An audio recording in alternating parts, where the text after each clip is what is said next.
دوستو، خداوند کا کلام آپ تک پہنچا ہے۔ پلیز لائک اور شیئر لازمی کیجیے۔ God bless you. آموس نواں باب۔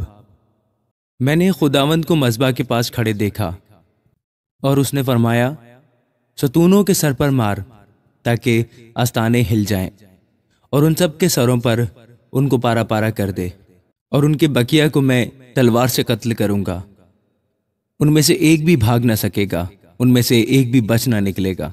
اگر وہ پاتال میں گھس جائیں تو میرا ہاتھ وہاں سے ان کو کھینچ نکالے گا، اور اگر آسمان پر چڑھ جائیں تو میں وہاں سے ان کو اتار لاؤں گا۔ اگر وہ کوہ کرمل کی چوٹی پر جا چھپیں تو میں ان کو وہاں سے ڈھونڈ نکالوں گا، اور اگر سمندر کی تہ میں میری نظر سے غائب ہو جائیں تو میں وہاں سانپ کو حکم کروں گا اور وہ ان کو کاٹے گا، اور اگر دشمن ان کو اسیر کر کے لے جائیں تو وہاں تلوار کو حکم کروں گا اور وہ ان کو قتل کرے گی، اور میں ان کی بھلائی کے لیے نہیں بلکہ برائی کے لیے ان پر نگاہ رکھوں گا، کیونکہ خداوند رب الفاج وہ ہے کہ اگر زمین کو چھو دے تو وہ گداز ہو جائے اور اس کی سب معموری ماتم کرے۔ وہ بالکل دریائے نیل کی طرح اٹھے اور رود مصر کی طرح پھر سکڑ جائے۔ وہی آسمان پر اپنے بالا خانے تعمیر کرتا ہے، اسی نے زمین پر اپنے گنبد کی بنیاد رکھی ہے۔ وہ سمندر کے پانی کو بلا کر روئے زمین پر پھیلا دیتا ہے، اسی کا نام خداوند ہے۔ خداوند فرماتا ہے، اے بنی اسرائیل، کیا تم میرے لیے اہل کوش کی اولاد کے مارے نہیں ہو؟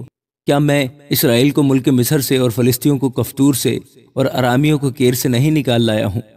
دیکھو، خداوند خدا کی آنکھیں اس گنہگار مملکت پر لگی ہیں۔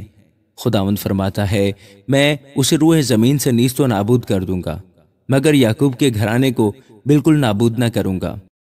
کیونکہ دیکھو، میں حکم کروں گا اور بنی اسرائیل کو سب قوموں میں جیسے چھلنی سے چھانتے ہیں چھانوں گا، اور ایک دانہ بھی زمین پر گرنے نہ پائے گا۔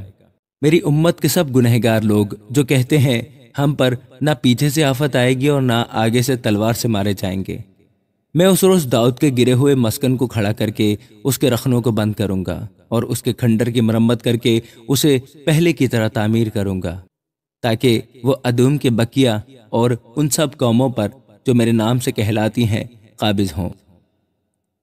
اس کو وقوع میں لانے والا خداوند فرماتا ہے، دیکھو، وہ دن آتے ہیں، خداوند فرماتا ہے، کہ جوتنے والا کاٹنے والے کو اور انگور کچلنے والا بونے والے کو جا لے گا، اور پہاڑوں سے نئی مے ٹپکے گی اور سب ٹیلے گداز ہوں گے، اور میں بنی اسرائیل اپنے لوگوں کو اسیری سے واپس لاؤں گا۔ وہ اجڑے شہروں کو تعمیر کر کے ان میں بود و باش کریں گے، اور تاکستان لگا کر ان کی مے پیئیں گے۔